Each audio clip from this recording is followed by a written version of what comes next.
زنم تو دهنت ها. 100 بار بهت گفتم جلو رفیقای من اینجوری حرف نزن. چیکار کنم رفیقات یک سر اینجا پلاسر؟ امیر این هستی بیرو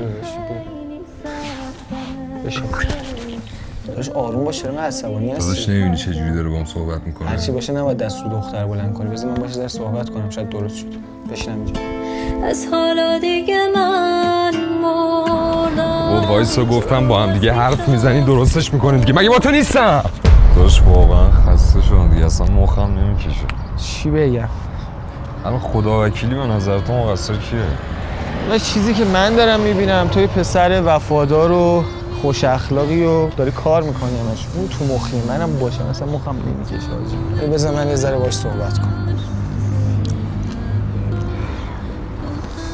بس چی شده؟ میخوام ازش جدا شم. تو راه خود نمودم باز چرا باید اینجوری صحبت میکنی؟ نمیبینی مگه دیوونه است بابا. ارزش تو خیلی بیشتر از اینا. میدونم. بابا این اصلا لیاقت تو رو نداره، چرا انقدر باش بحث میکنی؟ امیر خیلی رو مخمه رضا.